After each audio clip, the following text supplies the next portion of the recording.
ഹിന്ദു ഐക്യവേദി സംഘടിപ്പിച്ച പത്രസമ്മേളനത്തിൽ state president RV Babu സംസാരിക്കുന്നു.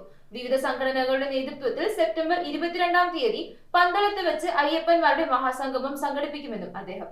നമ്മൾ അടിയന്തരമായി ഇത്തരത്തിലൊരു പത്രസമ്മേളനം വിളിക്കാനിടയായത് നമുക്കെല്ലാം അറിയാവുന്ന പോലെ എനിക്കൊന്ന് കേരളത്തിൽ മാത്രമല്ല, ഭാരതത്തിൽ മാത്രമല്ല, വിദേശങ്ങളിൽ പോലും ചർച്ച ചെയ്തുകൊണ്ടിരിക്കുന്ന കേരളത്തിലെ ഇടതുപക്ഷ സർക്കാർ ആസൂത്രണം ചെയ്ത് തിരുവിതാംകൂർ ദേവസ്വം ബോർഡിനൊപ്പം ശബരിമല പൂങ്കാവനത്തിൻ്റെ ഭാഗമായ ഗണപതിയുടെ ക്ഷേത്രം നിലനിൽക്കുന്ന പവിത്രമായ പമ്പാ നദിയുടെ തീരത്ത് ഒരു അയ്യപ്പ ഭക്തനെയോ അയ്യപ്പഭക്ത സംഘടനയോ ഭജന സമിതികളെ പോലും അറിയിക്കാതെ ചില തീരുമാനങ്ങളെടുത്ത് അവിടെ ഒരു ആഗോള അയ്യപ്പ സംഗമം നടത്താൻ തീരുമാനിച്ച വിവരത്തിൻ്റെ നമുക്കൊക്കെ അറിയാം. അത് കുറച്ച് നാളുകളായിട്ട് ഈ വിഷയം എനിക്കൊന്നൊരു 3 ആഴ്ച ഏകദേശം ആയിട്ടത് ചർച്ച ചെയ്തുകൊണ്ടിരിക്കുകയാണ്. ഈ വിഷയം പൊതുസമൂഹത്തിൻ്റെ മുന്നിലേക്ക് നമ്മളൊക്കെ വളരെ വൈകിയാണ് അറിയുന്നത്. കാരണം എല്ലാ തീരുമാനങ്ങളും എടുത്ത് ആരൊക്കെ അവിടെ പങ്കെടുക്കണം, എന്ത് തരത്തിലായിരിക്കണം, ഇത്തരത്തിലുള്ള എല്ലാ ആസൂത്രണങ്ങളും സർക്കാരിൻ്റെ ഭാഗത്തുനിന്ന് നടന്നു. അതിനുശേഷം ഇതിൻ്റെ വാർത്ത നമ്മളിലേക്കൊക്കെ എത്തുന്ന സമയത്ത് തന്നെ നമ്മളെല്ലാവരും, ശബരിമല കർമ്മസമിതിയും മറ്റെല്ലാ ഹൈന്ദവ സംഘടനകളും വളരെ ആശ്ചര്യത്തോടു കൂടിയാണ് ഇതിനെ കണ്ടത്. കാരണം എനിക്ക് തോന്നുന്നു ഭാരതത്തിൽ ഇതുവരെ കാണാത്ത തരത്തിൽ ഒരു പ്രത്യേക മതവിഭാഗത്തിൻ്റെ ഒരു പ്രത്യേക ക്ഷേത്രത്തിൻ്റെ, അതും ആ ആരാധനാ കേന്ദ്രത്തിനോട് ചേർന്ന് അവരുടെ ആരാധനാ കേന്ദ്രത്തിൻ്റെ പവിത്രമായ ഭാഗമായ ഒരു സ്ഥലത്ത് തന്നെ ഇത്തരത്തിൽ ഒരു രാഷ്ട്രീയ പ്രസ്ഥാനത്തിൻ്റെ നേതൃത്വത്തിൽ രാഷ്ട്രീയ പ്രേരണയിൽ ഊന്നിക്കൊണ്ട് ഭക്തജനങ്ങളെ ഒന്നും അറിയിക്കാതെ നടത്തിയൊരു പരിപാടി. അപ്പം അതിനെതിരെ നമ്മൾ തുടക്കത്തിൽ പ്രതികരിച്ചപ്പോൾ പലർക്കും പല സംശയമുണ്ടായിരുന്നു. നമ്മൾ ഈ പറയുന്ന ഒന്നും ആദ്യമേ ഞാൻ പറയുകയാണ്, ശബരിമല 2018-19 നടന്ന പ്രക്ഷോഭങ്ങളൊക്കെ നമുക്കറിയാം. അതായാലും ഇന്നായാലും എന്നായാലും ശരി, ഇത്തരം വിഷയങ്ങൾ നമ്മൾ ഒരിക്കലും ഒരു രാഷ്ട്രീയ ഉദ്ദേശത്തോടു കൂടിയല്ല, അത്ര യാതൊരു ഉദ്ദേശവുമില്ല. നിങ്ങളെല്ലാം കണ്ടതാണ് 2018-19 കാലത്ത് നടന്ന ശക്തമായ പ്രക്ഷോഭം. അതും ഈ സർക്കാർ വരുത്തിവെച്ച ചില പ്രശ്നങ്ങൾക്കാണ്. അല്ലെങ്കിൽ വളരെ സമാധാനപരമായ രീതിയിൽ നമ്മളതിനെ ആദ്യമേ ഇതിന് പരിഹരിക്കാമെന്ന് കരുതി സുപ്രീം കോടതിയിൽ റിവ്യൂ പെറ്റീഷനും കൊടുത്തു. റിവ്യൂ പെറ്റീഷൻ കൂടാതെ റിറ്റ് പെറ്റീഷൻ കൊടുത്തു. കാരണം റിവ്യൂവിൽ മുൻപ് കൊടുത്തിരുന്ന പെറ്റീഷനുകളിൽ എന്തെങ്കിലും അല്ലെങ്കിൽ കോടതി വിധിയിൽ എന്തെങ്കിലും തെറ്റുണ്ടെങ്കിൽ തിരുത്താൻ മാത്രമേ റിവ്യൂ പെറ്റീഷൻ സാധിക്കുമായിരുന്നുള്ളൂ. പക്ഷേ അതല്ല, ആ വിധിയിൽ ഉൾപ്പെടാത്ത പല വിഷയങ്ങളും ഭാരതത്തിൻ്റെ മതനിരപേക്ഷത നിലനിൽക്കാൻ തന്നെ ചോദിച്ച ചില വിഷയങ്ങൾ വരെ അതിനുള്ളിലുണ്ട്. നമ്മുടെ ഇന്നത് ചർച്ചാ വിഷയം ഞാൻ അതിൽ കടക്കുന്നില്ല, പക്ഷേ ഞാൻ പറയുകയാണ്, അത്തരം കാര്യങ്ങളുമായിട്ട് നമ്മൾ കോടതിയെ സമീപിച്ചപ്പോൾ വളരെ സമാധാനപരമായ രീതിയിൽ അത് അവിടെ തീരേണ്ട കാര്യത്തിന്, പക്ഷേ ഈ ആചാരലംഘനത്തിന് കൂട്ടുനിന്ന ഒരു സർക്കാർ, ഇതേ ഇടതുപക്ഷ സർക്കാർ, ചില വനിതകളെ അവിടെ കയറാൻ പാടില്ല എന്നുള്ള ചില ഏജ് ഗ്രൂപ്പിലുള്ള ആളുകളെ മനഃപൂർവ്വം പോലീസ് സംരക്ഷണത്തിൽ, അത് എല്ലാം നമ്മൾ കണ്ടതാണ്. അപ്പോൾ അത്തരം ഒരു സർക്കാരിൻ്റെ നീക്കം കൊണ്ടാണ് നമ്മൾ അത്തരത്തിലൊരു പ്രക്ഷോഭം നടത്തേണ്ടി വന്നത്. ആ പ്രക്ഷോഭത്തിൽ ഞാൻ പറയാമെന്നത് എന്താണെന്ന് വെച്ചാൽ, അവിടെ തീർച്ചയായിട്ടും കർമ്മസമിതിയുടെ നേതൃത്വത്തിൽ, ഞാൻ ആദ്യം തന്നെ പറയാൻ ഉദ്ദേശിക്കുന്ന ശബരിമല കർമ്മസമിതി എന്ന് പറയുന്നത് എല്ലാ ഹൈന്ദവ സംഘടനകളുടെയും കൂട്ടായ്മയാണ്. നമ്മൾ 2018-19 170ഓളം വിവിധ സംഘടനകൾ, ഹൈന്ദവ സംഘടനകൾ പല രൂപങ്ങളിലുണ്ട്, നമുക്കൊക്കെ അറിയാം. അത് നമ്മളൊക്കെ പൊതുവെ പറയുന്ന പരിവാർ പ്രസ്ഥാനങ്ങൾ മാത്രമല്ല, വിവിധ സാമുദായിക സംഘടനകളും മറ്റ് പല ഫോർമേഷൻസും ഒക്കെ ഉണ്ട്. ശബരിമലയുമായിട്ട് ബന്ധപ്പെട്ട തന്നെ പല ആചാരങ്ങളുമായിട്ട് ബന്ധപ്പെട്ട ധാരാളം സംഘടനകളുണ്ട്. ഇവരെല്ലാം ചേർന്നുകൊണ്ടായിരുന്നു. അതിൽ നിങ്ങളെല്ലാം ശ്രദ്ധിച്ചറിയാം, അതിനകത്ത് നമ്മൾ ഒരു പ്രത്യേക രാഷ്ട്രീയത്തിൻ്റെ കൊടിയോ മുദ്രാവാക്യമോ സ്വാമിയെ ശരണയ്യപ്പ എന്നുള്ള അയ്യപ്പ മന്ത്രമല്ലാതെ ഒന്നും നമ്മളിവിടെ പറഞ്ഞിരുന്നില്ല. എന്ന് പറഞ്ഞ പോലെ അത് കൃത്യമായിട്ട് നമ്മൾ ചെയ്തു, അതിന് ഫലം കണ്ടു. ഇന്ന് നമുക്കറിയാം, ഞാൻ അത് കൂടുതൽ വിശദീകരിക്കേണ്ട കാര്യമില്ല. പക്ഷേ അവിടെ സമാധാനം നിലനിർത്തണം എന്നുള്ളതുകൊണ്ട് കഴിഞ്ഞ കുറേ വർഷങ്ങളായിട്ട് ചെറിയ ചെറിയ സംഭവങ്ങൾ ഉണ്ടായിട്ടുണ്ടെങ്കിലും നമ്മളത് ശബരിമലയ്ക്ക് പുറത്ത് ഒരിക്കലും ശബരിമലയുടെ പൂങ്കാവനം അല്ല അതിനുള്ള വേദിയെന്ന് കണ്ടുകൊണ്ട് നമ്മൾ അത്തരം പ്രക്ഷോഭങ്ങളായാലും ഇതെല്ലാം നടത്തി. നിങ്ങളൊക്കെ ശ്രദ്ധിച്ചാണ്, ഒരിക്കലും നമ്മൾ ശബരിമലയിൽ അവിടെ പമ്പയിലോ ഒരു പ്രക്ഷോഭമോ അല്ലെങ്കിൽ പ്രശ്നമോ സൃഷ്ടിക്കാതെ അവിടെ വരുന്ന അയ്യപ്പന്മാർക്ക് കൊണ്ട് സഹായം ചെയ്യുന്ന തരത്തിലൊരു സേവാ പ്രവർത്തനമാണ് നമ്മൾ ഇത്രയധികം കാലങ്ങൾ ചെയ്തുകൊണ്ടിരിക്കുന്നത്. പക്ഷേ ഇന്ന് അതിന് വിരുദ്ധമായിട്ട് സർക്കാരിൻ്റെ ഈ തീരുമാനം വന്നപ്പോൾ അതിൽ ആശങ്കയ്ക്ക് വകയുള്ള ചില വിഷയങ്ങൾ എന്തൊക്കെയാണ്, എന്തുകൊണ്ടാണ് നമ്മൾ ഈ വിഷയത്തിൽ ആശങ്കപ്പെടുന്നതെന്നുള്ളത് ഞാൻ വ്യക്തമാക്കാം. ഒന്നാമത്തെ തന്നെ ഒരു നിയമലംഘനമുണ്ട്. കാരണം ഭരണഘടനയിൽ അധിഷ്ഠിതമായി തിരഞ്ഞെടുക്കപ്പെട്ട ഒരു സർക്കാർ നിലനിൽക്കുമ്പോൾ ആ സർക്കാരിന് ചില ഭരണഘടനാ നിയന്ത്രണങ്ങൾ പാലിക്കേണ്ടതായിട്ടുണ്ട്. അതിൽ അതിപ്രധാനമായ ഒന്ന്, ഏതെങ്കിലും ഒരു പ്രത്യേക മതവിഭാഗത്തിൻ്റെ ക്ഷേത്രങ്ങളോ അല്ലെങ്കിൽ അവരുടെ ആരാധനാ സമ്പ്രദായത്തിലോ ഇടപെടാനോ, അതല്ലെങ്കിൽ അത്തരം കാര്യങ്ങൾക്ക് വേണ്ടി പണം ചെലവഴിക്കാനോ, അവരുടെ ഭാഗത്തു നിന്നുകൊണ്ട് ചില തീരുമാനം എടുക്കാനോ, അത്തരം മതവിഭാഗങ്ങളിൽപ്പെട്ടവരെ സംഘടിപ്പിക്കാനോ ഒരു കാരണവശാലും സാധ്യമല്ല. അത് നിയമ ലംഘനമാണ്. അത് പരിഗണിക്കാതെയാണ് ഇവർ ചെയ്യുന്നത്. രണ്ടാമത്തെ വിഷയം, ഇത്തരം കാര്യങ്ങൾക്ക് വേണ്ടി ആര് പണം ചെലവഴിക്കുന്നു എന്നുള്ളതും വളരെ വലിയ വിഷയം തന്നെയാണ്. ഇവിടെ കേരള സർക്കാരിന് ശബരിമലയിൽ നമ്മുടെ കേസിനകത്തും ഇത്തരം വാദങ്ങൾ വന്നു, ഞാനത് വിശദീകരിക്കുന്നില്ല. പക്ഷേ യാതൊരു കാരണവശാലും ഒരു സർക്കാരിന് ഏതെങ്കിലും ഇത്തരത്തിൽ ഒരു പ്രത്യേക സമുദായത്തിൻ്റെ ക്ഷേത്രങ്ങളിലോ അല്ലെങ്കിൽ സമുദായമായിട്ട് ബന്ധപ്പെട്ട ഏത് വിഷയങ്ങളും പണം ചെലവഴിക്കുന്നതിന് സാധിക്കില്ല എന്നുള്ളപ്പോൾ ആരാണ് ഇതിനു വേണ്ടി പണം ചെലവഴിക്കുന്നത്? രണ്ടാമത്, ഈവൻ ദേവസ്വം ബോർഡാണ് ഇത്തരത്തിൽ പണം ചെലവഴിക്കാൻ ഉദ്ദേശിക്കുന്നതെങ്കിൽ അതിനും യാതൊരു സാധ്യതയില്ല. കാരണം ദേവസ്വം ബോർഡിൻ്റെ സമ്പത്തെന്ന് പറയുന്നത് അത് ഭക്തജനങ്ങൾ അവരുടെ ബുദ്ധിമുട്ടുകളും കഷ്ടപ്പാടുകളും ഒക്കെ അതിജീവിക്കാൻ വേണ്ടി ഭഗവാന് കൊടുക്കുന്ന വഴിപാടാണ് അവരുടെ കയ്യിലേക്ക് വരുന്നത്. അത്തരം വഴിപാട് ഒരിക്കലും ദുരുപയോഗം ചെയ്യാൻ പാടില്ല. കഴിഞ്ഞ ആഴ്ച തന്നെ നമുക്കറിയാം, മദ്രാസ് ഹൈക്കോടതിയുടെ വിധി തന്നെ വന്നിട്ടുണ്ട്. ക്ഷേത്രങ്ങളിൽ ഇത്തരത്തിലുള്ള കിട്ടുന്ന കാണിക്ക വഴി കിട്ടുന്ന ഏത് സമ്പത്തായാലും ശരി, അത് യാതൊരു കാരണവശാലും ക്ഷേത്രത്തിനോ ഭഗവാന്റെ വിഷയത്തിനോ ഭക്തജനങ്ങൾക്കോ അല്ലാതെ മറ്റൊരു കാര്യങ്ങൾക്കോ, അത് ക്ഷേത്ര സംബന്ധിയായ വിഷയങ്ങൾക്ക് മാത്രമേ ഉപയോഗിക്കാൻ പാടുള്ളൂ എന്ന് കഴിഞ്ഞ ആഴ്ച തന്നെ ഒരു കോടതി വിധി വന്നിട്ടുണ്ട്. നിങ്ങളൊക്കെ ശ്രദ്ധിച്ചാണത്. അപ്പോൾ അത്തരത്തിൽ ദേവസ്വം ബോർഡിനായാലും ശരി സർക്കാരിനായാലും ശരി ഇത്തരത്തിൽ ഈ ഒരു പണം ഉപയോഗിക്കാനുള്ള ഒരു നിയമലംഘനം അവിടെ നിൽക്കുന്നുണ്ട്. വേറൊരു വിഷയം ധാർമ്മികതയാണ്. ഞാൻ നേരത്തെ പറഞ്ഞ പോലെ 2018-19 കാലത്ത് ഈ അയ്യപ്പ ഭക്തന്മാരെ നാമജപം ജപിക്കുന്ന, ശബരിമലയിൽ നടയ്ക്ക് മുന്നിൽ ഇരുന്ന് നാമജപം ജപിക്കുന്നവരെ വരെ കള്ളക്കേസിൽ കുടുക്കി പ്രതിയായിട്ട് അവരെ വലിച്ചടിച്ചുകൊണ്ടാണ് പോയത്. നിങ്ങളുടെ എല്ലാം മീഡിയ കവർ ചെയ്താണത്. അതുപോലെ തന്നെ ഈ സർക്കാരിനെതിരെ ഇത്തരം ഒരു പ്രക്ഷോഭത്തിൽ പങ്കെടുത്തു എന്ന് പറഞ്ഞ് പതിനായിരക്കണക്കിന് ആളുടെ പേരിൽ കള്ളക്കേസിൽ എടുത്തിട്ടുണ്ട്. മൂന്നാമത്, നിങ്ങൾ കണ്ടു കാണും, നിലയ്ക്കലും പമ്പയിലും എത്ര നിഷ്ഠൂരമായ രീതിയിലാണ് ലാത്തിചാർജ് ചെയ്ത് നമ്മുടെ എല്ലാം പ്രവർത്തകർ മൃതപ്രായ രാത്രിയൊക്കെ നമുക്ക് കോള് കിട്ടുകയാണ് അന്ന്. അതായത് ചില ആളുകൾ വിളിക്കുക, ചേട്ടൻ ഞങ്ങൾ മരത്തിൻ്റെ മുകളിൽ ഇരിക്കുകയാണ്, പോലീസ് അടിച്ച് രാത്രി മരത്തിൻ്റെ മുകളിലാണ്, ഞങ്ങളെ ഒന്ന് രക്ഷപ്പെടുത്തണം. ഇതായിരുന്നു അന്നത്തെ സ്ഥിതി. നിങ്ങളൊക്കെ റിപ്പോർട്ട് ചെയ്തിട്ടുണ്ട് അതൊക്കെ. അപ്പോൾ അത്തരം ഒരു സ്ഥിതിവിശേഷം ഉണ്ടാക്കിയ സർക്കാർ. രണ്ടാമത്, ഈ ശബരിമലയുടെ മാത്രമല്ല, ഈ ആചാരവിരുദ്ധത ഇവർക്ക് ഈ ആദ്യത്തെ ചോദ്യം ചോദിക്കാനുള്ള, എന്നാണ് ഈ മാർക്സിസ്റ്റ് പാർട്ടിക്ക് അല്ലെങ്കിൽ കമ്മ്യൂണിസ്റ്റ് പാർട്ടിക്ക് ഈ ദൈവഭക്തി തുടങ്ങിയത്? എന്നാണ് ഇവർ അയ്യപ്പ ഭക്തന്മാരായത്? ചോദിക്കേണ്ട ചോദ്യമാണ്. അതൊന്ന് അറിഞ്ഞാൽ കൊള്ളാം. നിങ്ങൾ യഥാർത്ഥ അയ്യപ്പന്മാരാണോ? നിങ്ങൾ യഥാർത്ഥത്തിൽ ഭക്തജനമാണോ എന്നുള്ള ചോദ്യം ഞാൻ ഇന്ന് ബഹുമാനപ്പെട്ട കേരള മുഖ്യമന്ത്രിയോടും കമ്മ്യൂണിസ്റ്റ് പാർട്ടിയുടെ സെക്രട്ടറിയോടും ഞാൻ ചോദിക്കുകയാണ്. നിങ്ങൾ എന്ന് മുതലാണ് ഈ ഈശ്വരവിശ്വാസമുള്ളവരായി മാറിയത് എന്നത് അറിഞ്ഞാൽ കൊള്ളാം. ആദ്യമേ നിങ്ങൾ പറയേണ്ടത്, ഞങ്ങൾക്ക് ഈശ്വരവിശ്വാസമുണ്ട്, ഞങ്ങൾ അയ്യപ്പ ഭക്തരാണ്, അതുകൊണ്ട് ശബരിമലയെ രക്ഷിച്ചേ മതിയാവും, അതിനുവേണ്ട എല്ലാ കാര്യങ്ങളും ഞങ്ങൾ നടപടിയെടുക്കും എന്ന് പറഞ്ഞിട്ട് ചെയ്താൽ മാന്യതയുണ്ട്. ഇത് ലോകപ്രശസ്തമായ കാര്യമാണ് കമ്മ്യൂണിസ്റ്റ് പാർട്ടിയുടെ ഈശ്വരവിശ്വാസത്തിൻ്റെ കാര്യത്തിൽ. അവരൊരു മതത്തിലും വിശ്വസിക്കുന്നില്ലെന്നാണ് അവർ പറയുന്നത്. അപ്പോൾ അവർക്ക് ധാർമ്മികമായിട്ട് ഇത്തരം ഒരു കാര്യത്തിൽ ഇടപെടാനുള്ള യാതൊരു ബാധ്യതയുമില്ല. വേറൊരു വിഷയം, സുപ്രീം കോടതിയിൽ ഈ കേസ് 2006 യുവതീ പ്രവേശന വിഷയത്തിൽ ഈ young lawyers association of India കൊടുത്തിരിക്കുന്ന കേസിൽ അവരെ കൊടുത്ത ഒരു സത്യവാങ്മൂലമുണ്ട്. തിരുവിതാംകൂർ ദേവസ്വം ബോർഡും കേരള സർക്കാരും. ആ സത്യവാങ്മൂലത്തിൽ വളരെ വ്യക്തമായിട്ട് പറയുന്നുണ്ട്, ആ കൊടുത്ത പബ്ലിക് ഇൻട്രസ്റ്റ് ലിറ്റിഗേഷനിൽ അവകാശപ്പെടുന്ന പോലെ സ്ത്രീകൾക്ക് സമത്വം വേണം.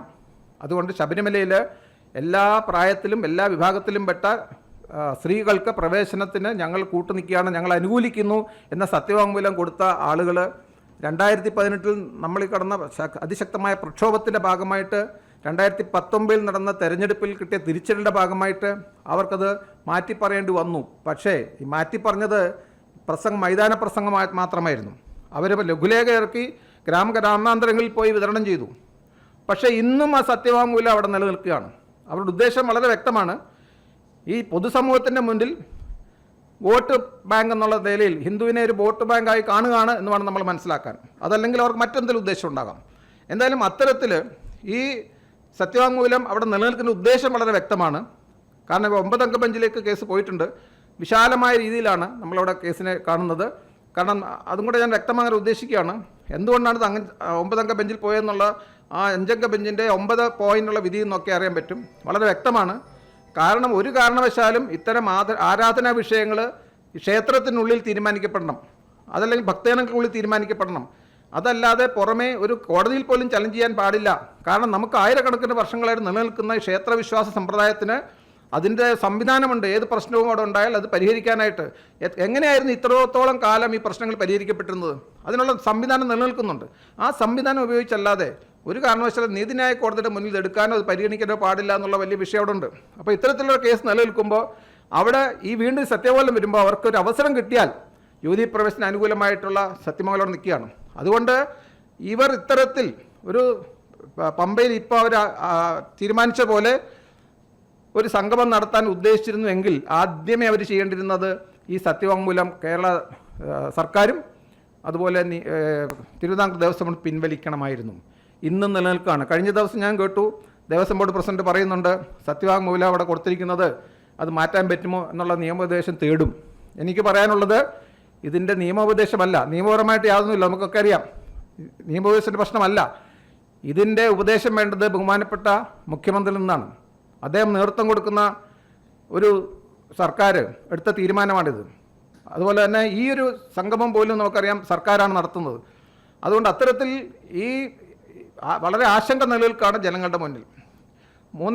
വേറൊരു പ്രധാനപ്പെട്ട വിഷയമാണ് 2018-19 കാലത്ത് അന്ന് പ്രക്ഷോഭത്തിലേർപ്പെട്ടിരുന്നവർക്ക് നേരെ എടുത്ത ആയിരക്കണക്കിന് കേസുകൾ നിങ്ങൾക്കൊക്കെ അറിയാം. അതായത് ഓരോ ആളുകളുടെ പേരിൽ തന്നെ 1000 കേസുകൾ, അങ്ങനെ 16,000-ൽ പരം ആളുടെ പേരിൽ പല വിധത്തിലുള്ള കേസുകൾ. ഇതിങ്ങനെ കേസിൽ വലഞ്ഞ് കോടാനുകോടി രൂപ നമ്മുടെ ഹൈന്ദവ ഭക്തജനങ്ങൾ നഷ്ടപ്പെട്ടുകൊണ്ടിരിക്കുകയാണ് കേസിൽ. കാസർഗോഡ് മുതൽ തിരുവനന്തപുരം വരെ കേസുകളാണ്. ഈ കേസുകളുടെ വേറൊരു പ്രത്യേകത നമ്മൾ മനസ്സിലാക്കണം. CAA വിരുദ്ധ സമരം നടന്ന സമയത്ത് ഇതുപോലെ ധാരാളം കേസുകൾ അവരുടെയൊക്കെ പേരിൽ എടുത്തിരുന്നു. ആ കേസുകളെ പിൻവലിക്കണമെന്നൊരു ആശയം എവിടുന്നോ ഈ സർക്കാരിന് മുന്നിൽ വന്നപ്പോൾ അതിനോടൊപ്പം ശബരിമല പ്രക്ഷോഭത്തിൽ പങ്കെടുത്തവരുടെ എതിരെ എടുത്ത കേസുകളും പിൻവലിക്കും എന്നുള്ള തീരുമാനം എടുക്കുകയും അത് മന്ത്രിസഭയിൽ അവതരിപ്പിച്ച് ഇത് രണ്ടും പ്രഖ്യാപിക്കപ്പെടുകയും ചെയ്തു. പക്ഷേ സത്യാവസ്ഥ എന്താണെന്ന് വെച്ചാൽ ഇത് പലവട്ടം നമ്മൾ പറഞ്ഞാണ്. CAA വിരുദ്ധ സമരത്തിൽ ഏർപ്പെട്ടിരുന്നവരുടെ എതിരെയുള്ള കേസുകൾ പിൻവലിച്ചപ്പോൾ ശബരിമല പ്രക്ഷോഭകാലത്ത് 2018-19 കാലത്ത് ഈ കേരള സർക്കാർ, കേരള പോലീസ് എടുത്ത ഒരൊറ്റ കേസ് പോലും പിൻവലിച്ചിട്ടില്ല, ഒരെണ്ണം പോലും പിൻവലിച്ചിട്ടില്ല. ഇതിനൊരു ഉത്തരം പറയണം. എന്തുകൊണ്ടാണ്? അപ്പോൾ ഇത്തരത്തിലുള്ള ഒരു സർക്കാർ ഈ ജനങ്ങളുടെ ഭക്തകളുടെ മുന്നിൽ പൊടിയിടുകയാണെന്ന് പ്രത്യേകിച്ച് ആരും പറയേണ്ട ആവശ്യമില്ല. കാരണം കേരളത്തിൽ അങ്ങോളം ഇങ്ങോളമുള്ള നമ്മുടെ സമാജം, അത് ഹൈന്ദവ സമാജം മാത്രമെന്ന് ഞാൻ പറയുന്നില്ല, എല്ലാ വിഭാഗത്തിൽപ്പെട്ട മതവിഭാഗങ്ങളിൽപ്പെട്ട, കാരണം ഒരു ആരാധനാലയത്തിനെതിരെ നടക്കുന്ന ഇത്തരം നടപടികൾ നാളെ എവിടെയും സംഭവിക്കാം. ഇന്നിപ്പോൾ ശബരിമലയാണെങ്കിൽ നാളെ മറ്റു വിഭാഗങ്ങളുടെ പള്ളികളിലോ മസ്ജിദിലോ ഒക്കെ ഇതൊക്കെ സംഭവിക്കാം. അതുകൊണ്ട് അത്തരത്തിൽ ഒരു കാരണവശാലും ഈ സർക്കാരിന് അവകാശമില്ലാത്ത ഈ സംഭവത്തിന് മുന്നോട്ട് പോകാൻ പറ്റില്ല. പിന്നെ മറ്റ് അതിപ്രധാന ഒരു വിഷയം, ഈ ശബരിമലയെ മാത്രമല്ല സനാതനധർമ്മത്തെ പോലും അധിക്ഷേപിക്കുന്ന തരത്തിലായിരുന്നു ഈ ഇടതുപക്ഷ സർക്കാരും അവരുടെ കൂട്ടാളികളുടെ ഇതുവരെയുള്ള പെരുമാറ്റം. നമുക്കൊക്കെ ശ്രദ്ധിച്ചാൽ മനസ്സിലാവും. നമ്മുടെ ബഹുമാനപ്പെട്ട സ്പീക്കർ ഒരു 2 വർഷം മുമ്പ് നടത്തിയൊരു പ്രസ്താവന നമ്മുടെയൊക്കെ മുന്നിലുണ്ട്. ഗണപതി മിത്താണെന്ന് പറഞ്ഞു.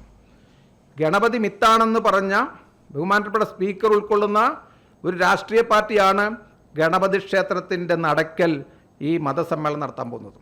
ഇത് ആര് വിശ്വസിക്കും? ഇവരെ ആരെയാണ് വിശ്വസിപ്പിക്കാൻ ശ്രമിക്കുന്നത്? ഗണപതി മിത്താണെന്ന് പറയുന്നവർക്ക് എന്ത് അവകാശമാണ് ഈ ഗണപതി ക്ഷേത്രത്തിൻ്റെ മുന്നിൽ പവിത്രമായ പമ്പയിൽ ഇത്തരമൊരു ആഗോള സംഗമം വിളിക്കാൻ? എന്തവകാശമാണ് ഇവർക്കുള്ളത്? അതുപോലെ തന്നെ ഭക്തജനങ്ങളുടെ ഹൃദയത്തിൽ വളരെ മുറിവേൽപ്പിച്ച സംഭവമായിരുന്നു DMKയുടെ തുടരെത്തുടരുള്ള പ്രസ്താവന. 1, 2 ഒന്നുമല്ല, വളരെയധികം പ്രസ്താവനയുണ്ട്. ഞാനതിവിടെ പറയാൻ ആഗ്രഹിക്കുന്നില്ല, ഒറ്റ കാര്യം മാത്രം പറയാം. ഉദയനിധി സ്റ്റാലിൻ്റെ ഒരു പ്രസ്താവന സനാതനധർമ്മം വൈറസാണെന്നും അത് ഈ ഭൂമുഖത്ത് തന്നെ ഇല്ലാതാക്കണമെന്നും പറഞ്ഞ DMK, അവരുടെ ധാരാളം, അവരുടെ പല നേതാക്കളും പലതും പറഞ്ഞിട്ടുണ്ട്, നിങ്ങൾക്കൊക്കെ അറിയാം. അത്തരം ഒരു സംഘടനയിൽപ്പെട്ട ഒരു രാഷ്ട്രീയ പ്രസ്ഥാനത്തിൽപ്പെട്ട ബഹുമാനപ്പെട്ട തമിഴ്നാട് മുഖ്യമന്ത്രി സ്റ്റാലിനെയാണ് ഇതിൻ്റെ മുഖ്യാതിഥിയായിട്ട് ക്ഷണിക്കുന്നത്. ആരാണ് ക്ഷണിച്ചത്? അതും കേരള സർക്കാരിൻ്റെ മന്ത്രി, ദേവസ്വം മന്ത്രി ശ്രീ വാസവനാണ് നേരിട്ട് പോയി അദ്ദേഹത്തെ ക്ഷണിക്കുന്നത്. അപ്പോൾ ഈ സർക്കാർ പരിപാടി അല്ലെന്ന് ആർക്കെങ്കിലും പറയാൻ പറ്റുമോ? അല്ലെങ്കിൽ പിന്നെ എങ്ങനെയാണ് ഒരു മന്ത്രിയോടെ പോയി ക്ഷണിക്കുക? സർക്കാർ പരിപാടി അല്ലെങ്കിൽ. അപ്പോൾ ക്ഷണിച്ചതാരെയാണ്? സനാതനധർമ്മം വൈറസാണെന്ന് പറഞ്ഞ രാഷ്ട്രീയ പാർട്ടിയാണ്. സനാതനധർമ്മത്തെ നിശിതമായിട്ട് വിമർശിച്ചുകൊണ്ടിരിക്കുന്ന ഈശ്വരവിശ്വാസം ലെവലേശമില്ലാത്ത ആളുകളെയാണ് കൊണ്ടുവരുന്നത്. അപ്പോൾ എന്താണ് ഉദ്ദേശം? അപ്പോൾ ഉദ്ദേശം വളരെ വ്യക്തമാണ്. അതായത് ശബരിമല ആചാരവിരുദ്ധമായിട്ടുള്ള ഏത് കാര്യത്തിനും കൂട്ടുനിൽക്കും. അത് കഴിഞ്ഞ 4-5 വർഷമായിട്ട് ഈ ശബരിമല പ്രക്ഷോഭത്തിന് ശേഷം വളരെ ശാന്തമായ രീതിയിൽ അവിടെ ഭക്തജനങ്ങൾ വരുന്നു, അവിടെ തൊഴുന്നു, അവിടെ അവർ പ്രതിസന്ധി സൃഷ്ടിക്കാൻ ശ്രമിച്ചിട്ടുണ്ട്. അപ്പോൾ അത്തരം കാര്യങ്ങളൊക്കെ ശാന്തമായിട്ട് പോകുമ്പോൾ വരുന്ന തെരഞ്ഞെടുപ്പിൽ ഹിന്ദുവിനെ അവർ ധരിക്കുന്നത് എന്താണെന്ന് എനിക്ക് മനസ്സിലാവുന്നില്ല. ഹിന്ദുവിന് അനുകൂലമായിട്ട് ഇത്തരത്തിൽ ഒരു സമ്മേളനം വിളിച്ചുകൂട്ടി ഹിന്ദുവിൻ്റെ മനസ്സ് കവർന്ന് ഞങ്ങൾ നിങ്ങളോടൊപ്പമാണെന്ന് പറയുന്നതാണോ? അതോ ഈ ഹൈന്ദവ വിരുദ്ധത ഇന്നും ഞങ്ങളുടെ മുന്നിലുണ്ട്, അതുകൊണ്ട് ഞങ്ങൾ ശബരിമല ക്ഷേത്രത്തിന് മുന്നിൽ തന്നെ പോയി ഹിന്ദുക്കളെ വെല്ലുവിളിക്കും എന്ന് മറ്റാരെയോ സൂചിപ്പിക്കാൻ വേണ്ടി പറയുന്നതാണോ എന്നും സംശയമുണ്ട്. ഇത് രണ്ടിൽ ഏതുമായിക്കോട്ടെ, എന്തായാലും അയ്യപ്പ വിശ്വാസികൾ ആഗോള തലത്തിൽ തന്നെ ഇന്ന് ഈ വിഷയം ചർച്ച ചെയ്തതാണ്. അതുകൊണ്ട് അയ്യപ്പ ഭക്ത സംഘടനകളുടെ നേതൃത്വത്തിൽ, ഹൈന്ദവ സംഘടനയുടെ നേതൃത്വത്തിൽ ഇതിനെതിരെ എന്തൊക്കെ കാര്യങ്ങൾ ചെയ്യണം നമ്മൾ ആലോചിച്ചുകൊണ്ടിരിക്കുകയാണ്. പ്രചരണ പരിപാടി ധാരാളം നടക്കുന്നുണ്ട്, അത് ആഗോളതലത്തിലുണ്ട്. നിങ്ങളുടെ മുന്നിലേക്ക് മറ്റൊരു വിഷയം കൂടെ ഞാൻ പറയുകയാണ്. ഇന്ന് ഈ അയ്യപ്പ ഭക്തന്മാരെ തുണയ്ക്കുന്ന തരത്തിൽ ശ്രീലങ്ക സർക്കാർ വരെ തീരുമാനമെടുത്തിട്ടുണ്ട്. 2 ആഴ്ച മുമ്പ് ശ്രീലങ്ക സർക്കാരിൻ്റെ നോട്ടിഫിക്കേഷൻ വന്നിട്ടുണ്ട്. അതായത് അയ്യപ്പൻ്റെ ശബരിമലയ്ക്ക് പോകാനായിട്ട് വ്രതം നോക്കുന്നവർക്ക് താടി വളർത്താനും ഈ കറുത്ത വസ്ത്രം ധരിക്കാനും ചെരുപ്പില്ലാതെ വരാനും ഒക്കെ അവരുടെ സർക്കാർ ഓഫീസുകളിൽ പോലും അനുവാദം കൊടുത്തുകൊണ്ട് അവർ അതുപോലെ യാത്രയ്ക്ക് വേണ്ടിയിട്ടുള്ള സൗകര്യങ്ങളെല്ലാം ചെയ്തുകൊണ്ടൊരു നോട്ടിഫിക്കേഷൻ വരെ ഈ ഒരു രാജ്യത്തിൻ്റെ സർക്കാർ വരെ പുറപ്പെടുവിച്ചിട്ടുണ്ട്. അപ്പോൾ നമ്മൾ ആലോചിക്കണം, തീർച്ചയായിട്ടും ഈ ഭക്തജനങ്ങളോടൊപ്പം നമ്മൾ കേരളത്തിലെ ഈ ഒരു ചെറിയ മന്ത്രിസഭ അല്ലെങ്കിൽ ഒരു ഇടതുപക്ഷ സർക്കാർ വിചാരിച്ചാൽ ഇതിനെതിരെ ഒന്നും നടക്കാൻ പോകുന്നില്ല. ആഗോള തലത്തിൽ തന്നെ നീക്കങ്ങളുണ്ടാവും. എനിവേ ഞാൻ പറഞ്ഞു വരുന്നത് കൂടുതൽ ദീർഘിപ്പിക്കുന്നില്ല, കാരണം നമ്മൾ ഇത്തരം വിഷയങ്ങൾ പറഞ്ഞാൽ തീരാത്ത അത്ര ചരിത്രമുണ്ട് ഇതിൻ്റെ പിന്നിൽ. അതുകൊണ്ട് നമ്മൾ പലവരും ആലോചിച്ചു. അപ്പോൾ ഭക്തജനങ്ങളുടെ വളരെ നിരന്തരമായ ആവശ്യമുണ്ടായിരുന്നു, നമുക്ക് ഈ യഥാർത്ഥ ഭക്തജനങ്ങളുടെ ഒരു കൂട്ടായ്മ എന്തുകൊണ്ട് വിളിച്ചുകൂടാം? അയ്യപ്പ വിരുദ്ധന്മാരായിട്ടുള്ള അല്ലെങ്കിൽ ഈ ഒരു കാരണവശാലും ഭക്തി ലെവലേശമില്ലാത്ത സനാതനധർമ്മത്തെ ഇകഴ്ത്തുന്ന തരത്തിൽ പറയുന്ന ഈ ആളുകൾ നടത്തുന്ന ഈ സംഗമത്തിൽ വരാം യഥാർത്ഥ അയ്യപ്പ ഭക്തന്മാരെ ഒന്നിച്ചുകൂട്ടി എന്തുകൊണ്ട് നമ്മളൊരു സംഗമം നടത്തിക്കൂടാ എന്ന് ചിന്തിച്ചൊരു അടിസ്ഥാനത്തിൽ നമ്മൾ ഇതിന് പടിപടിയായിട്ട് പല സംഭവങ്ങളും ഉണ്ടാവും തീർച്ചയായിട്ടും. അതായത് ഇതിവിടെ നിൽക്കാൻ പോകുന്നില്ല, അതുകൊണ്ട് ഞാൻ പറയുകയാണ്, ഒരു സംഗമം കൊണ്ട് അവസാനിക്കാൻ പോകുന്ന വിഷയമല്ല. എന്തായാലും ഈ ഇത്തരം ഒരു സർക്കാരിൻ്റെ നടപടിയെ ഏത് തരത്തിലൊക്കെ എതിർക്കാൻ സാധിക്കുമോ അത്തരത്തിലൊക്കെ നമ്മൾ ചെയ്യും. അതിൻ്റെ ആദ്യ നടപടി എന്ന നിലയിൽ നമ്മൾ പ്രചരണത്തിൽ ഏർപ്പെട്ടിരുന്നു, അതിശക്തമായ പ്രചരണം നടക്കുന്നുണ്ട്. രണ്ടാമത് നമ്മളൊരു അയ്യപ്പ സംഗമം നടത്താനായിട്ട് തീരുമാനിക്കുന്നു. അത് ശബരിമല ഈ ഇവർ പറയുന്ന പോലെ ഒരു പ്രത്യേക കാര്യത്തിൽ ചില പ്രത്യേക ആവശ്യത്തിന് വേണ്ടിയല്ല. അത് പറയുമ്പോൾ ഒരു കാര്യം കൂടെ പറയാതിരിക്കാൻ നിവൃത്തിയില്ല. ഇത്രത്തോളം ഇന്ന് ഈ അയ്യപ്പ ഭക്തന്മാർ വിഷമിക്കുന്ന മറ്റൊരു വിഷയം കൂടെ ഉണ്ട്, അതും കൂടെ ഞാൻ നിങ്ങളുടെ മുന്നിലേക്ക് വെക്കുകയാണ്. അത് ഇന്ന് ശബരിമല ഒരു ക്ലബ്ബ് രൂപീകരിക്കുകയാണ്. 1 ലക്ഷം 2 ലക്ഷം 10 ലക്ഷം ഇങ്ങനെ കോടി എല്ലാം പറഞ്ഞ് കാർഡെടുത്ത് മെമ്പർഷിപ്പ് കൊടുത്ത് 10 വർഷത്തേക്ക് അവിടെ വരാനും കൂടെ 5 പേരെ കൊണ്ടുവരാനും അവിടെ താമസിക്കാനും അവിടെ പ്രത്യേക സൗകര്യം ഏർപ്പെടുത്താനും അവർക്ക് വേണ്ട വഴിപാട് നടത്താനുള്ള സൗകര്യം, പ്രസാദം കൊടുക്കാനുള്ള വരുമ്പം ഇതെല്ലാം നമ്മൾ വായിച്ചാണ്. ഇത് എന്തടിസ്ഥാനത്തിലാണ് എവിടേക്കാണ് നമ്മൾ പോകുന്നത്? എവിടേക്കാണ് ഈ സർക്കാർ ശബരിമലയെ കൊണ്ടെത്തിക്കാൻ ശ്രമിക്കുന്നത്? ശബരിമല പ്രത്യേകം നമുക്കൊക്കെ അറിയാം, അവിടെ യാതൊരു മനുഷ്യനും തമ്മിൽ മതവ്യത്യാസം പോലും ഇല്ല. ജാതി മത വ്യത്യാസങ്ങൾ അതീതമായി സമ്പത്തിൻ്റെയോ അല്ലെങ്കിൽ വേഷങ്ങളുടെയോ ഭക്ഷണത്തിൻ്റെയോ ഒരു വിവേചനവും ഇല്ലാതെ എല്ലാ അയ്യപ്പ ഭക്തന്മാർക്കും വരാവുന്ന ലോകത്തിലെ ഏക ഇടമാണ് ശബരിമല. അവിടേക്ക് ഇത്തരം കാര്യങ്ങൾ കൊണ്ടുവരികയാണ്. അതായത് യഥാർത്ഥ ഭക്തന്മാരെ അല്ല അവിടെ ആവശ്യം. കല്ലും മുള്ളും ചവിട്ടി വിഷമിച്ച് ഈ 41 ദിവസം വ്രതധാരികളായിട്ട് ഇരുമുടിക്കെട്ടുമായിട്ട് പോകുന്ന അയ്യപ്പന്മാരെ ചിലപ്പോൾ എനിക്ക് തോന്നുന്നു വളരെ ദൂരെ ശരംകുത്തിയിൽ നിന്ന് അയ്യപ്പനെ തൊഴേണ്ട സ്ഥിതിയിലേക്കാണ് വരുന്നത്. കാരണം ഈ കോടീശ്വരന്മാരുടെ നിരയാണ് അവിടെ മുന്നിൽ വരാൻ പോകുന്നത്. ഇതൊരു കാരണവശാലും അനുവദിക്കത്തില്ല. അതായത് സാധാരണ ഭക്തജനങ്ങൾക്ക് അവിടെ അവകാശമില്ലാതെ സമ്പത്ത് നോക്കിയിട്ട് അത്തരത്തിലൊരു വിവേചനം കൂടെ ശബരിമല ഇവർ കൊണ്ടുവരികയാണ്. ഒന്ന് ആലോചിച്ച് നോക്കൂ, ഇത്തരത്തിലൊരു വിവേചനം നടത്താൻ പറ്റുന്നൊരു ഇടമാണോ ശബരിമല? അത് തന്നെ വിശ്വാസ ലംഘനമല്ലേ? ഇവർ വിശ്വാസത്തിന് പോഷിപ്പിക്കാനാണ് ശബരിമല വികസനം എന്ന് പറയുമ്പോൾ ഇന്നിപ്പോൾ അവർ പറഞ്ഞിരിക്കുന്നത് ഏറ്റവും വലിയ വിശ്വാസ ലംഘനം തന്നെ ഈ ഒരു കാര്യമാണ്. വിവേചനം, സാമ്പത്തികമായ വിവേചനം നടത്തുകയാണ് അയ്യപ്പ ഭക്തന്മാരിൽ. അപ്പോൾ ഇത്തരം കാര്യങ്ങളെല്ലാം വരുമ്പോൾ ശക്തമായുള്ള കാര്യങ്ങൾ നടത്തിയേ പറ്റുള്ളൂ. ഏതായാലും നമ്മൾ ആലോചിക്കുന്നത് ശബരിമലയുടെ സമഗ്രമായ വികസനം വേണം. ഭക്തജനങ്ങൾക്ക് അവിടെ നല്ല രീതിയിൽ ബുദ്ധിമുട്ടില്ലാതെ വന്ന് തൊഴാൻ പറ്റണം. അധികം നേരം ക്യൂ നിന്ന് വിഷമിക്കാതെ മോഹാലസ്യപ്പെട്ടും മരണമടയുന്നവരുടെയൊക്കെ സംഖ്യ നമുക്കറിയാം. അതിന് പരിഹാരം വേണം. അതുപോലെ മല കയറുന്നതിനുള്ള ആ സമയത്തൊക്കെ വേണ്ടിയിട്ട് ആധുനിക സൗകര്യങ്ങൾ മെഡിക്കൽ ഫെസിലിറ്റി, ഇത്തരം കാര്യങ്ങൾ കൊടുക്കണം. ശുദ്ധമായ ജലം കുടിക്കാനുള്ള വേണം. കഴിഞ്ഞ 4 മാസത്തിന് മുമ്പ് നടന്ന സംഭവം നമുക്കൊക്കെ അറിയാമായിരിക്കും. ഒരു തെലുങ്കാനയിൽ നിന്ന് വന്നൊരു യുവതി, ഒരു മാളികപ്പുറം, തിരിച്ചിറങ്ങി വരുന്ന സമയത്ത് പമ്പയ്ക്ക് തൊട്ടടുത്ത് ദേവസ്വം ബോർഡ് സ്ഥാപിച്ചിരിക്കുന്ന വെള്ളം കുടിക്കാനുള്ള വാട്ടർ കയോസ്കിൽ ദാഹജലത്തിന് വേണ്ടി കൈ എന്ന് തൊട്ടതേ ഉള്ളൂ, അവർ ഷോക്കടിച്ച് അവിടെ പടച്ചു വേണ്ടി മരിച്ചു. ഇന്നേ ദിവസം വരെ ഒരു നയാ പൈസ പോലും കോമ്പൻസേഷൻ കൊടുത്തിട്ടില്ല. ഈ തെലുങ്കാനയുള്ള കുടുംബം നമ്മളുമായിട്ട് ബന്ധപ്പെട്ടിരുന്നുണ്ട്. ആ നിർധനമായ കുടുംബമാണ്. 3 മക്കളുണ്ട്. മുലകുടി മാറാത്തൊരു കുഞ്ഞുണ്ട് അവർക്ക്. അനാഥമായ കുടുംബം. അവർക്ക് പോറ്റാൻ ഭർത്താവില്ല. ഇന്ന് ആ ഗ്രാമം വരെ പോറ്റുകയാണ്. അവർ പല പ്രാവശ്യം ഈ ദേവസ്വം ബോർഡ് പ്രസിഡന്റിനും പിന്നീട് അത് നടക്കാത്തതുകൊണ്ട് കേരള മുഖ്യമന്ത്രിക്കും പരാതി കൊടുത്തു. ഈ നിങ്ങളുടെ അനാസ്ഥം കൊണ്ടുണ്ടായ ഈ മരണത്തിന് നിങ്ങളാണ് ഉത്തരവാദി. അതിന് ചെറിയ പക്ഷം ഈ കുടുംബത്തിന് മുന്നോട്ട് ജീവിക്കാനുള്ള ഒരു ആ ചേച്ചി, ആ ബാളികപ്പുറം അവരുടെ വരുമാനം കൊണ്ടായിരുന്നു കുടുംബം കഴിഞ്ഞിരുന്നത്. അതുപോലെ ഈ സർക്കാർ കൊടുത്തിട്ടില്ല. പിന്നെ എന്ത് കാര്യമാണ് ഇവർ ശബരിമല ചെയ്യുന്നത്? ചെന്ന് വെള്ളം കുടിക്കുന്നത് ഷോക്കടിപ്പിക്കില്ല. ഷോക്കടിച്ച് ചത്തു കഴിഞ്ഞാൽ അതിനൊരു പൈസ പോലും കോമ്പൻസേഷൻ കൊടുക്കാതിരിക്കുക. എന്നിട്ട് ഇവിടെ അയ്യപ്പ ഭക്ത സംഘം നടത്തുകയാണ്. എന്തുദ്ദേശമാണ് ഇവർക്കുള്ളത്? അതുകൊണ്ട് തികച്ചും ഇത്തരം വിഷയങ്ങൾ ഇന്ന് ജനസമൂഹത്തിൻ്റെ ഭക്തജനങ്ങളുടെ ഉള്ളിലുള്ളതുകൊണ്ട് ഈ വരുന്ന 22-ാം തീയതി പന്തളം കേന്ദ്രീകരിച്ചുകൊണ്ട് ഒരു സമഗ്രമായ രീതിയിൽ അയ്യപ്പ ഭക്തന്മാരും അയ്യപ്പ വിശ്വാസികളും സനാതന വിശ്വാസികളും അതുപോലെ തന്നെ വിവിധ സംഘടനകളും ശബരിമലയുമായിട്ട് ബന്ധപ്പെട്ട നമുക്ക് ധാരാളം വിഭാഗങ്ങളുണ്ട്. അവരെല്ലാം ഇന്ന് ദേവസ്വം ബോർഡ് മാറ്റി നിർത്തിയിരിക്കുകയാണ് ശബരിമലയിൽ നിന്നും. അത്തരം വിഭാഗങ്ങളിൽപ്പെട്ട എല്ലാവരെയും, ശബരിമലയുമായിട്ട് ബന്ധപ്പെട്ട എല്ലാവരെയും ഉൾക്കൊണ്ടുകൊണ്ട് ഒരു സമഗ്രമായ ഒരു സംഗമം നടത്താനായിട്ട് നമ്മൾ തീരുമാനിച്ചിരിക്കുന്നത്. അതായത് ശബരിമലയുടെ സമഗ്രമായ വികസനമാണ്. ആ ഒരു വിഷയത്തിൽ ശബരിമല സംരക്ഷണ സംഗമം എന്നാണ് നമ്മൾ ആ ഒരു സംഗമത്തിന് പേരിട്ടിരിക്കുന്നത്. പേരിൽ നിന്ന് തന്നെ മനസ്സിലാവും ശബരിമല സംരക്ഷണ സംഗമം എന്ന് പറയുമ്പോൾ ഞാൻ ഈ പറഞ്ഞ എല്ലാ വിധത്തിലുള്ള കാര്യങ്ങളുണ്ടാവും. അതായത് ശബരിമലയ്ക്ക് വേണ്ടി ഇപ്പോൾ 2022 കേന്ദ്ര സർക്കാർ 100 കോടി രൂപ അനുവദിച്ചിരുന്നു. ആ 100 കോടി രൂപ പമ്പയിലെ മാലിന്യജല സംസ്കരണത്തിന്, കുടിവെള്ളത്തിന്, അതുപോലെ നടപ്പാത ശരിയാക്കുന്നതിന് വേണ്ടി കൊടുത്തപ്പോൾ 22 കോടി ഉപയോഗിച്ചിട്ട് ബാക്കി 78 കോടി രൂപയിൽ ലാപ്സാക്കിയ ഒരു സർക്കാരാണിത്. അവരാണ്. അപ്പോൾ അത്രത്തോളം ഒരു കാരണവശാലും ഇവർക്ക് ധാർമ്മികമായിട്ട് ഇത്തരമൊരു യോഗം വിളിച്ചു കൂട്ടാനുള്ള ഒരു ധാർമ്മികതയുമില്ല. അതുകൊണ്ട് അത് പിൻവാങ്ങണം. കൂടാതെ ഇന്നിപ്പം ഞാൻ പോരുന്ന സമയത്ത് കണ്ടതാണ്, അതിനിശ്ചിതമായ തരത്തിൽ നമ്മുടെ കേരള ഹൈക്കോടതി വിമർശിച്ചിട്ടുണ്ട്. അത് നമ്മുടെ എല്ലാം മുന്നിലുണ്ട്. ഞാൻ അതിൽ കൂടുതൽ പറയുന്നില്ല. അതുകൊണ്ട് തീർച്ചയായിട്ടും ഈ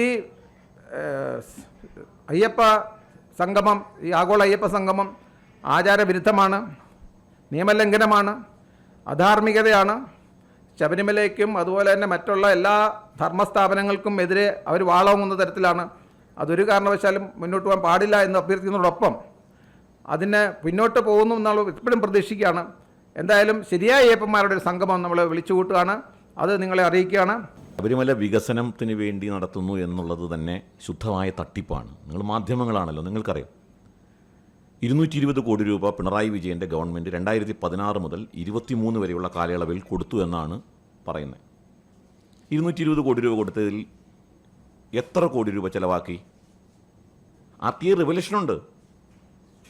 RTA അനുസരിച്ച് ഒരു കെ ഗോവിന്ദൻ നമ്പൂതിരി എന്ന് പറയുന്ന ആൾ കൊടുത്ത റിവല്യൂഷൻ അനുസരിച്ച് 220 കോടി കൊടുത്തതിൽ 140 കോടി രൂപയും ലാപ്സായി. ഇപ്പോൾ ശബരിമല വികസനത്തിൻ്റെ സംബന്ധിച്ച് ഇപ്പോൾ ഇവർ കൊണ്ടുവരുന്നൊരു പദ്ധതിയൊന്നും അല്ലല്ലോ. 2008 മുതൽ ഒരു മാസ്റ്റർ പ്ലാൻ അവിടെയുണ്ട്. 2008 ക്യാബിനറ്റ് അപ്രൂവ് ചെയ്ത മാസ്റ്റർ പ്ലാനാണ്. ആ മാസ്റ്റർ പ്ലാൻ അനുസരിച്ച് കാലാകാലങ്ങളിൽ ഗവൺമെൻറ് അലോക്കേറ്റ് ചെയ്യുന്ന ഫണ്ടുണ്ട്. ആ ഫണ്ട് ലാപ്സായി പോകാറാണ് പതിവ്. യഥാർത്ഥത്തിൽ ഈ സംഗമത്തിൻ്റെ പുറകിൽ ഉള്ളത് ഒന്ന് രാഷ്ട്രീയമായ ലക്ഷ്യമാണ്. രാഷ്ട്രീയമായ ലക്ഷ്യം ഞങ്ങൾ ഹിന്ദുക്കളോടൊപ്പമാണ്, വിശ്വാസികളോടൊപ്പമാണ് എന്ന് പറഞ്ഞ് വിശ്വാസികളെ തെറ്റിദ്ധരിപ്പിക്കുക, നഷ്ടപ്പെട്ട ഹിന്ദു വോട്ട് തിരികെ പിടിക്കുക. ഹിന്ദു വോട്ട് നഷ്ടപ്പെട്ടു. ഇപ്പോൾ ഞാൻ വളരെ കൃത്യമായിട്ട് പറയുകയാണ്, കേരളത്തിൽ ഹിന്ദുക്കൾ ഇന്ന് CPM തള്ളിയിരിക്കുന്നു. ഏറ്റവും കൂടുതൽ ഹിന്ദുക്കളുള്ള പാർട്ടിയാണ് CPM എന്നൊക്കെ പറയുന്നത് വെറും തട്ടിപ്പാണ്, വസ്തുതാപരമല്ല. ഇന്ന് ഹിന്ദു സമൂഹം സംഘപരിവാർ സംഘടനകളിൽ, ഹൈന്ദവ സംഘടനകളിലാണ് വിശ്വാസം അർപ്പിച്ചിട്ടുള്ളത്. അത് കഴിഞ്ഞ ലോക്സഭാ തെരഞ്ഞെടുപ്പിൽ നമ്മൾ വ്യക്തമായി മനസ്സിലാക്കിയിട്ടുണ്ട്. അപ്പം അതുകൊണ്ട് ഈ സംഗമം ഉദ്ദേശിക്കുന്നത് ദേവസ്വം ബോർഡിന് പണം ഉണ്ടാക്കാനാണ്. നിങ്ങൾക്കറിയോ ദേവസ്വം ബോർഡിന്റെ ആനുവൽ ടേൺ ഓവർ എത്രയാണെന്ന്? തിരുവിതാംകൂർ ദേവസ്വം ബോർഡിന്റെ ആനുവൽ ടേൺ ഓവർ 800 കോടി മുതൽ 850 കോടി രൂപയാണ്. 700 കോടി രൂപ ദേവസ്വം ബോർഡിന് ശമ്പളം ഇനത്തിൽ മാത്രം ചെലവഴിക്കേണ്ടതുണ്ട്. 700 കോടി രൂപ ഒരു വർഷം. കേവലം 150 കോടി റുപ്പിക അല്ലെങ്കിൽ 100 മുതൽ 150 കോടി റുപ്പികയാണ് ഒരു വർഷത്തെ ക്ഷേത്രങ്ങളുടെ നവീകരണ പ്രവർത്തനങ്ങൾക്ക് വേണ്ടി നീക്കിവെക്കാൻ ദേവസ്വം ബോർഡിന്റെ കയ്യിലുള്ളൂ. ഇതെങ്ങനെ സംഭവിക്കുന്നു? എന്തുകൊണ്ട് ഇത്തരത്തിൽ ഇത്രയും വലിയ തുക ജീവനക്കാരുടെ ശമ്പളത്തിന് വേണ്ടി നീക്കിവെക്കുന്ന സാഹചര്യം ഉണ്ടായി? ദേവസ്വം ബോർഡിലേക്ക് അനധികൃതമായ നിയമനം നടത്തി ജീവനക്കാരെ നിയമിച്ച് ഓരോ രാഷ്ട്രീയ പ്രസ്ഥാനവും അധികാരത്തിൽ വരുമ്പോൾ അവരുടെ അജ്ഞാനുവർത്തികളെ ദേവസ്വം ബോർഡിലേക്ക് കുത്തിത്തിരികി അനാവശ്യമായ നിയമനങ്ങൾ നടത്തിക്കൊണ്ട് ദേവസ്വം ബോർഡിനെ ശ്വാസം മുട്ടിക്കുകയാണ് ഇപ്പോൾ. അപ്പം അതുകൊണ്ട് ഇത് പണമുണ്ടാക്കാൻ വേണ്ടിയാണ്, രാഷ്ട്രീയമായ തട്ടിപ്പാണ് എന്നുള്ള കാര്യമാണ് ഞങ്ങൾ മുന്നോട്ട് വയ്ക്കുന്നത്. അതുകൊണ്ട് യഥാർത്ഥ അയ്യപ്പന്മാരുടെ സംഗമം അത് സെപ്റ്റംബർ 22-ാം തീയതി പന്തളത്ത് നടത്താനാണ് ഞങ്ങൾ ആഗ്രഹിക്കുന്നത്. പന്തളത്ത് വെച്ച് കേരളത്തിലെ ഈ ട്രഡീഷണലായിട്ട് അയ്യപ്പ വിശ്വാസത്തെ കൂടെ നിർത്തുന്ന, ഇപ്പോൾ പന്തളം കൊട്ടാരം പോലുള്ള അവരുടെ പിന്തുണയുണ്ട് ഈ കാര്യത്തിൽ. കേരളത്തിലെ വിവിധ ഹൈന്ദവ സംഘടനകൾ, ഇപ്പോൾ മലയറിയ സഭ പോലുള്ള സംഘടനകൾ, ഞങ്ങൾ അവരുമായിട്ട് സംസാരിക്കുകയാണ്. ഞങ്ങൾ SNDPയുമായിട്ട് സംസാരിക്കുന്നു, ഞങ്ങൾ NSSുമായിട്ട് സംസാരിക്കുന്നു. കേരളത്തിലെ എല്ലാ വിഭാഗം ഹൈന്ദവ സംഘടനകളെ കൂടി വിശ്വാസത്തിലെടുത്ത് അവരുമായി സഹകരിച്ചുകൊണ്ടാണ് ഈ സമ്മേളനം നടത്തുക. ഈ സമ്മേളനം അയ്യപ്പന്മാരെ പറ്റിക്കുന്ന ഈ പറയുന്ന സർക്കാരിൻ്റെ സമീപനത്തെ തുറന്നു കാണിക്കുന്നതും യഥാർത്ഥ ശബരിമലയുടെ സംരക്ഷണത്തിനും വേണ്ടിയിട്ടുള്ള ഒരു സമ്മേളനമാണ്.